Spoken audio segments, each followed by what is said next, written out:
Alright, welcome to NHL 12. This is going to be an exhibition games between the Calgary Flames and the New York Islanders. Two teams who I believe is going in opposite directions. Alright, now let's look at highlights and I'll get down to business. Oh yeah, here we go, getting physical here. Body check there. Garbage goal there. Yeah, I got lucky there. Lie. Ooh, headshot.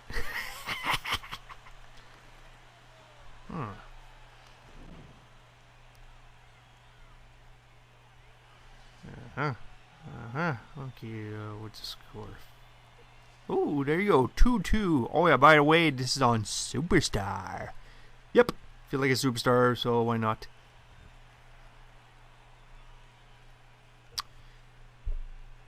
Alright.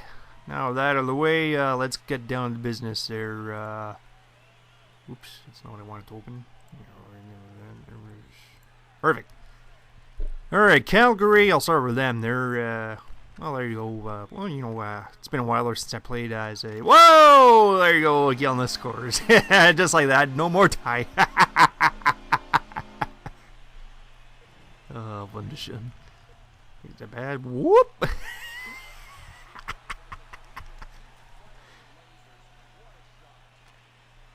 Wait, is that Iggy's first or second? No, I don't know. I wasn't paying attention.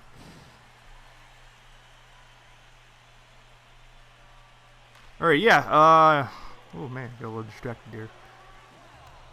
Oh, God. You asshole. Oh, I knew it was too good to be true. Ooh, made me look bad there.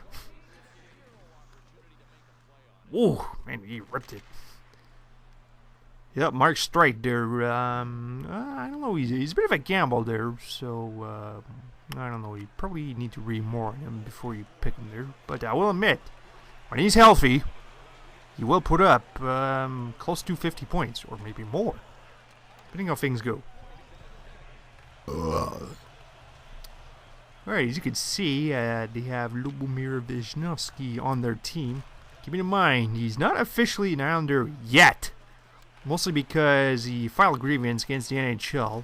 For some reason, he hasn't responded yet. Because apparently he claims he was traded during his no-trade clause movement. Meanwhile, Anaheim, they said, hey man, there was a window, we took it. You know, just like Danny Healy. So, yeah, so stay tuned. Alright, in the meantime...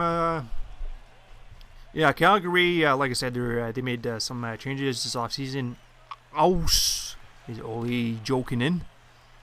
Yeah, the other guy was a bit of a joke. He's now with Winnipeg Jets. Let's call him Phoenix there. Scott Hannon, also gone. He's with Nashville now. They will miss him, believe me. David Moss, he's with Phoenix. I don't know, David Moss, he's okay. They're, you know, good second line winger.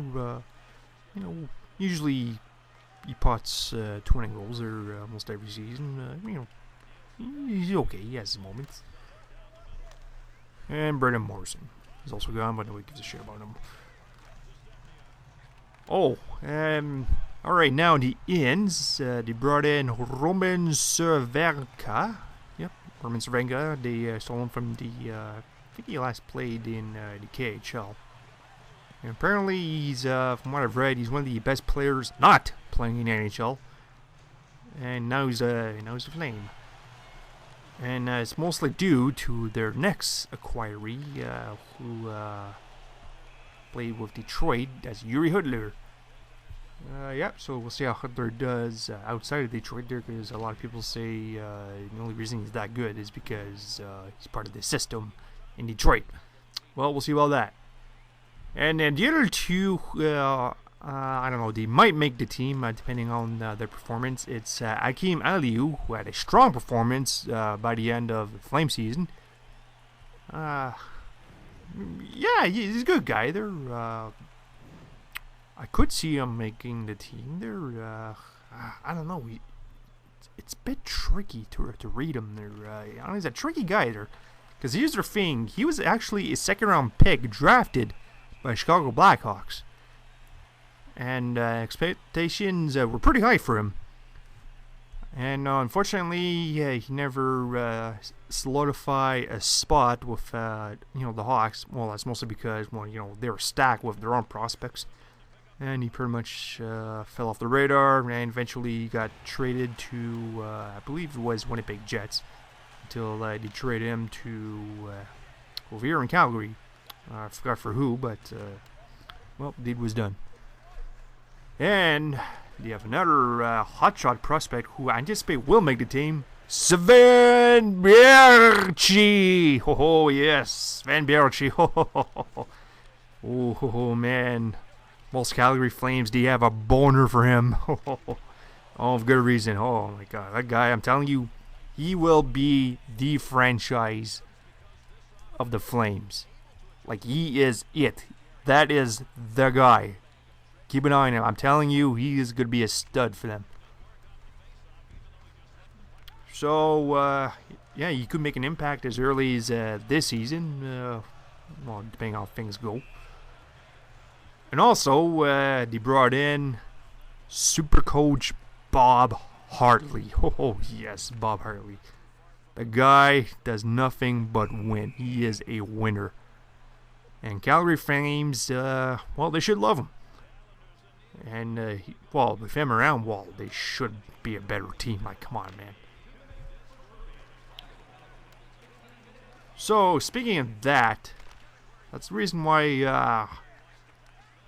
I want to talk about the Flames and why they are the way they are. Okay, here's the thing. A lot of people, they are hating on General Manager Jay Feaster. Well, allow me to open your eyes. Jay Feaster is a puppet.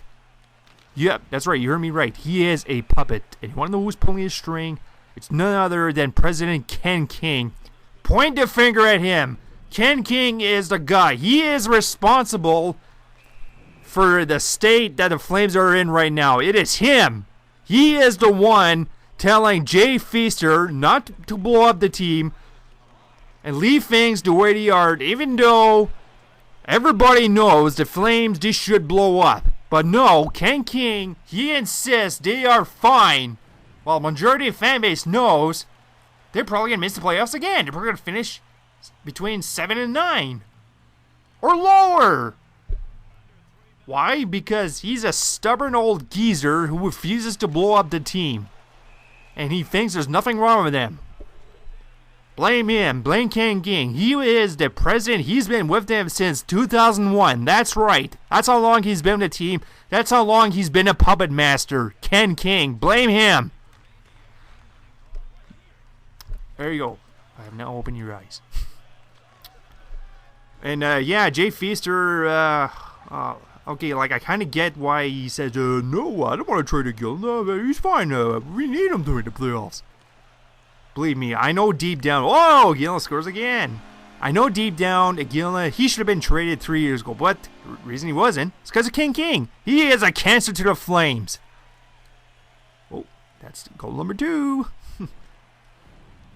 Well, I'm telling you, like, if Gillen, if he was traded 2-3 years ago, I'm telling you, they probably would have had some decent prospects. Maybe they would have had a better prospect than Sven Bjerchi. Well, nothing against the guy there, but I'm telling you, like, they could have had a better first-round pick. Well, in my opinion. But like I said, Bjerchi is a good guy.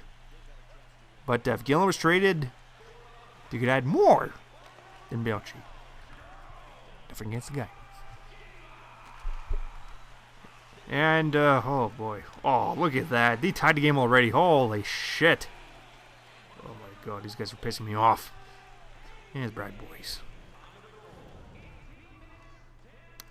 Yeah, Calgary, so, do I think they're going to make the playoffs this season with this current team? I don't know. It's so hard to choose. So let's face the facts. He is the same guy who brought the Atlanta Thrashers to their own playoff berth. Like, that says a lot. And historically, we all know Atlanta Thrashers, they were a massive failure. But Bob Hartley made them less pathetic. So that's what he could do with Calgary. Okay, yeah, granted, they were swept in the playoffs, but hey. Whoa! A natural hat trick! Mr. Igelna. Okay, now, yeah, see, that's how good he is. Like, this is exactly what I'm talking about. Like, that's how good his value is. Like, if you trade him when he's hot, I'm telling you, the value of Igelna becomes a lot higher.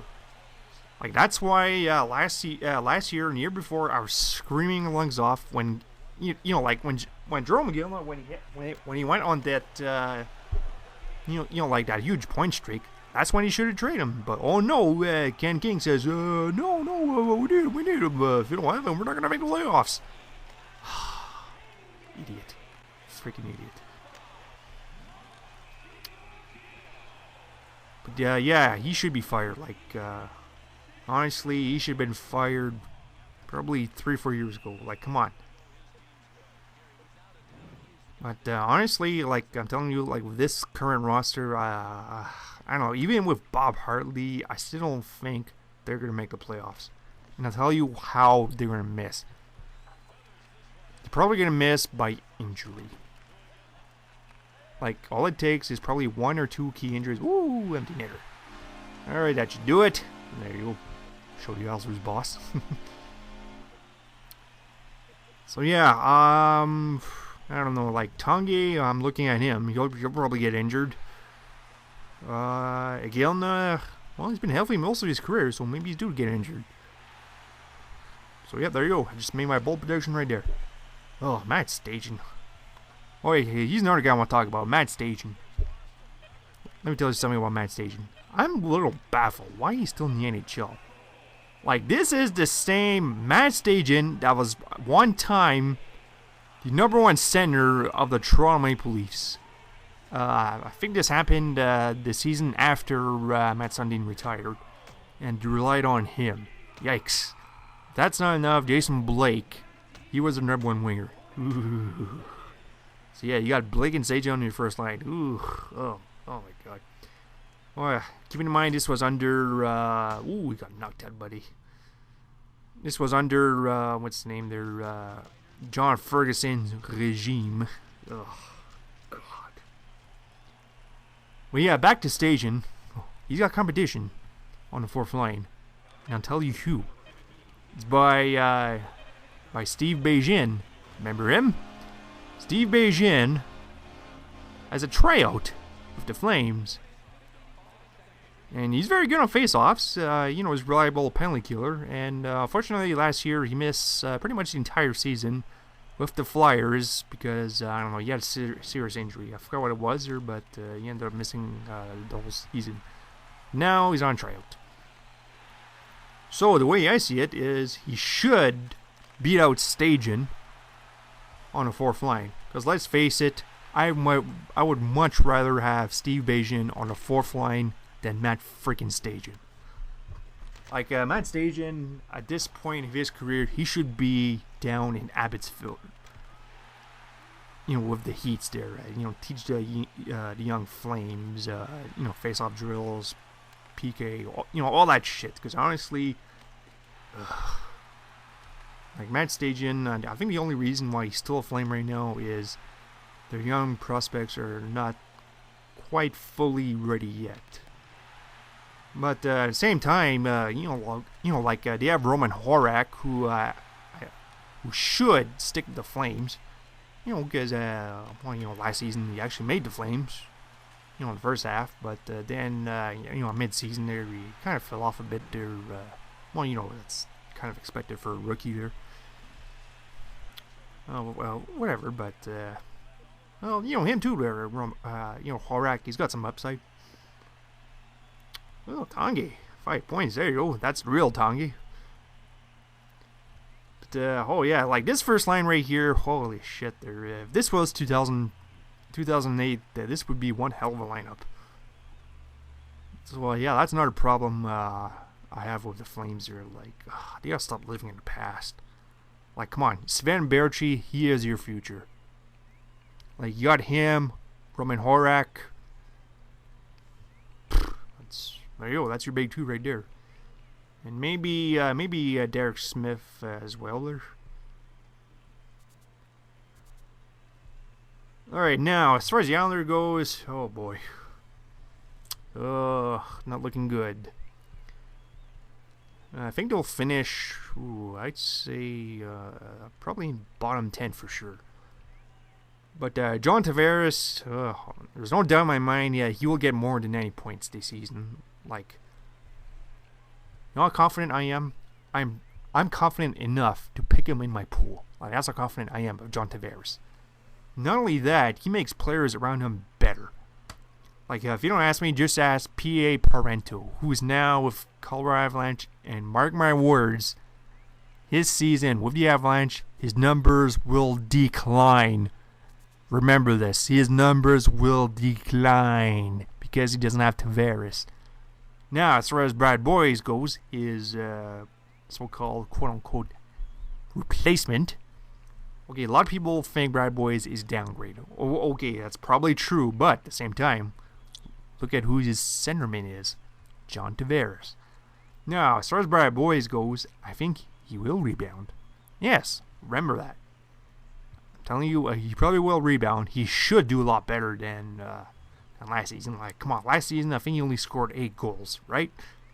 Like, there's no doubt in my mind he has the ability to get back to 20 plus goals. Like, come on, you got Taveres with you. Like, there's no excuses. And another guy who was awesome playing Taveres, Matt Moulson. Remember Matt Moulson? He was originally an LA King, and he traded him for pretty much a bag of pucks. Yep, true story. And now look at Matt Moulson. 60-point guy, 30-goal guy. Well, in fact, last season he almost scored 40. He was very close. Like, imagine getting almost 40 goals just playing with Taveres. Like, that's how good he is. On plus, I already mentioned, Mark Streit. Him on a power play with Taveres. Well, there you go. That's big. That's big time points right there. I'm just looking at the points there for the unders. So, as you can see there, I don't have Rick DiPietro in their lineup. Like, come on, man. I think his career is, like, right now it's all knife support. Like, let's just say that.